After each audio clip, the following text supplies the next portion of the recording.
ذرا اگر ہم ایک اور موضوع کی طرف آؤں، یعنی آپ اس کو کس طرح سمجھتی ہیں کہ یہ اگر اس کیمپ سے دیکھیں تھاٹ پروسیس کیا ہے جس کی، یعنی ایک مجھے لگتا ہے کہ اگر وہ واقعی اگر پہلگام ہی واقعی وجہ ہوتی تو پھر تو بھائی پاکستان نے تو کہہ دیا امپارشل انکوائری کر رہے ہیں تو بات ہی ختم ہو جاتی، پھر تو وہ کرواتے امپارشل انکوائری، ایکسپوز کرتے پاکستان کو. اگر وہ اتنا کنونس تھے کہ واقعی پاکستان نے گئے تو مجھے ایسا لگتا ہے کہ یہ خود بھی کنونس تھے کہ ہم ڈرامہ کر رہے ہیں، بکواس کر رہے ہیں کہ پاکستان.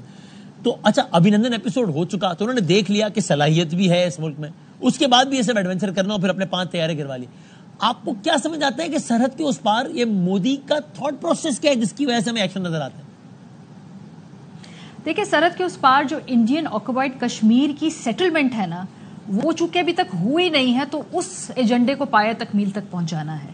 آپ نے آرٹیکل 370 پاس کر لیا، لیکن وہاں پر جو لوکل سینٹیمنٹ ہے اس سے جو ڈسکنیکٹ ہے مودی سرکار کا، وہ بھی بڑا واضح طور پہ نظر آیا، کیونکہ ان کے نزدیک تو یہ معاملہ سیٹل ہو چکا تھا. کوئی مسئلہ نہیں تھا، آپ نے ضم کرنے کی کوشش کر لی انڈین آکوپائڈ کشمیر کو، وہاں پہ آپ نے قانون سازی کر لی، مرضی کے الیکشن کرا لیے، کٹ پتلی حکومت بنا لی، اور مور اور لیس آپ نے کہا جی اب اکانومی یہاں پہ ٹورزم آئے گا اور یہ علاقہ فلرش کرے گا اور اس کے بعد لوگ سیٹل کر جائیں گے.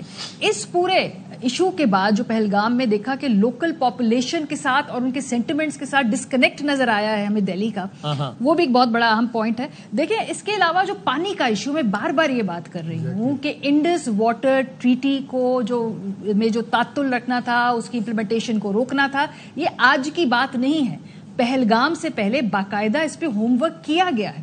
3 خط حکومت پاکستان کو سیکٹری لیول پر لکھے گئے ہیں. یہ پلان پہلے سے تیار تھا کہ جیسے ہی کوئی ایسا واقعہ ہوگا پہلا کام ہم نے انڈس واٹر ٹریٹی کو ابینس میں کرنا ہے. تو یہ نہیں ہے کہ یہ کوئی نی جرک ریئیکشن ہے، یہ ایک ویل تھاٹ آؤٹ کیٹیگوریکل، اس کے سارے پروز اینڈ کونز دیکھنے کے بعد پھر یہ بھی کہ ہم کیسے پانی روکیں گے، کب پانی چھوڑیں گے، کب کرائسس کریٹ کریں گے، کب ڈراؤٹ کریٹ کریں گے، اس حد تک جو ہے ان کی پری پلاننگ تھی. سوال یہ ہے کہ پاکستان کی جو حکومت ہے اس میں 2 ایشوز ہیں. ایک تو جب آپ کسی پیس ٹائم میں کسی آپس روم میں جائیں تو آپ جب وہاں پہ دیکھتے ہیں تو آپ کی تھوڑی کلیئرٹی آتی ہے. ہم میں سے کچھ لوگ فارچونیٹ ہے، ہمیں جانے کا وہاں پہ موقع ملا.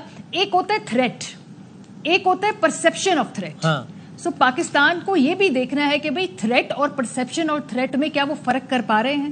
پانی کا جو ایشو ہے یہ ایک بہت بڑا تھریٹ ہے، اور اس کی جو کتنا قریب ہے، کتنا جلد یہ ہے، یہ جو ہے اس کو طے کرنا ہے. اور یہ بھی دیکھنا ہے کہ بھائی کل کو 2 سال 3 سال 4 سال بعد کچھ اور ٹھوک ٹھاک ہو جائے اور پھر دوبارہ 2 nuclear states eyeball to eyeball کھڑی ہوں، اس کا تدارک کیسے کرنا ہے. بہت سارے ابھی یہاں پہ مراحل ہے اور ٹی او آر طے کرنے ہیں ڈی ایسکلیشن کے. ڈی ایسکلیٹ ایسے نہیں کہ آپ نے اسمبلیوں میں جا کے بیان دے دیے، کیا ٹرمز آف ریفرنس ہے جس کی بنا پر ہم ڈی ایسکلیٹ کر رہے ہیں. اچھا، اب یہ بھی اس کو آگے لے کے جائیں گے تو میں خاور بھائی آپ کے پاس آتا ہوں کچھ لمحات میں، اور ذرا اس کو میں انٹرنیشنل اینگل سے اس کو ذرا سمجھائیے گا کہ آپ کیسے دیکھتے ہیں. نیو یارک ٹائمز نے لکھا کہ جناب یہ پاکستان بھارت جو معاملہ ہے وہ ایک اور لیول پہ یو ایس چائنا معاملہ ہے کہ ہم ہتھیار یہاں سے لیتے ہیں، وہ ہتھیار وہاں سے لیتے ہیں. تو اس میں انٹرنیشنل برادری کا ممکنہ کردار یو ایس کا، اس پہ ذرا ہم بات کرتے ہیں. میں ذرا چاہ رہا تھا کہ ہم اس گھنٹے میں ذرا مختلف باکس آف لائف کے لوگوں سے بات کریں.